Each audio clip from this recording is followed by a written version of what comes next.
Hey guys welcome to ride with Arun. మనకి ఇప్పుడు మనం చూసుకున్నట్లయితే ఈ వీడియోలో చూసుకుంటే మనకి split seat Bajaj Pulsar 125cc neon edition. ఇది ఫస్ట్ ఆఫ్ ఆల్ మనకి పవర్ వచ్చేవారికి 11.8 PS powerful DTSI engine.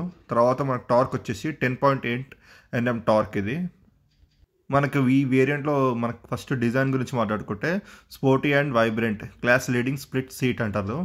First in class split seat and split grab rails. మనకి అది ఏంటంటే ఫస్ట్ పాత పల్సర్ 200cc మనకి ఇట్లా స్ప్లిట్ గ్రాబ్ రైల్స్ అని వచ్చేది. తర్వాత ఇప్పుడు మనకి అదే మోడల్ ఇప్పుడు మనకి బేసిక్ మోడల్ 125cc కూడా బజాజ్ వాళ్ళు మనకి ఆఫర్ చేస్తున్నారు. మనకి చూసుకున్నట్లయితే ఈ వీడియోలో మనకి వెనకాల డ్రమ్ బ్రేక్ వస్తుంది.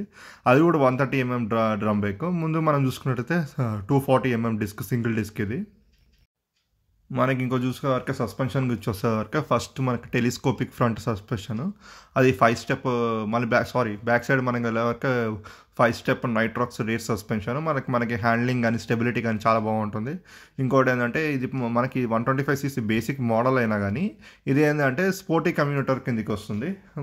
మామూలుగా రోజు కమ్యూటింగ్ చేసేటవాళ్ళు ఉంటారు కదా, మనకి డైలీ ఆఫీస్కి వెళ్ళేటవాళ్ళు, కొంచెం కాలేజ్ మనకి చూసుకున్నట్లయితే అట్లా మనకు స్పెసిఫిక్గా చెప్పే అవసరం లేదు. కానీ మనకి బేసిక్ 20-25 ఇయర్స్ వాళ్ళు, ఒక 30-35 ఇయర్స్ వాళ్ళు జనరల్ యూసేజ్ మాకు కొంచెం స్పోర్ట్స్ బైక్ కావాలి అనుకున్నట్లయితే Bajaj Pulsar 125 is the best option.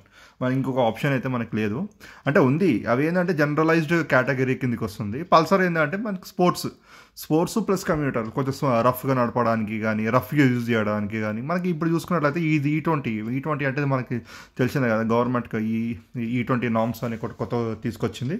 అది ఏంటంటే 20% ఇథనాల్ కలుస్తుంది, ఒక 80% మనకి పెట్రోల్. ఈ రెండు బేసిక్స్లలో ఇది బజాజ్ పల్సర్ అనేది నడుస్తుంది. అంటే జస్ట్ ఇంజన్కి కొత్త అప్గ్రేడ్ ఇది.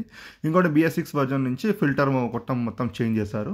అది కొంచెం ఎలక్ట్రానిక్ కార్బొరేటర్ మనకి వీళ్ళు వస్తుంది. ఎలక్ట్రానిక్ కార్బొరేటర్ అంటే మనకి జస్ట్ మళ్ళీ పెట్రోల్ అవన్నీ మనం చూసుకోవడానికి ఉంటుంది, కానీ ఇది ఎలక్ట్రానిక్ కార్బొరేటర్ అంటారు అన్నట్టు. సెన్సార్ ఒకటి యూజ్ చేశారు. మనకి గేర్ బాక్స్ వచ్చేసరికి ఇది 5 స్పీడ్ గేర్ బాక్స్ అండి. ఇది మనకి మామూలు 1 అప్ 4 డౌన్ ఉంటుంది.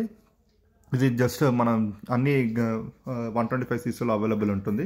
కొన్ని 125cc 4 గేర్స్ ఉంటుంది, కానీ పల్సర్ మనం మ్యాండేటరీ అయితే 5 గేర్స్ వస్తుంది, దానిలో నో డౌట్. మనకి చూసుకుంటే ఓవరాల్గా మైలేజ్ వచ్చేసి 55 kmpl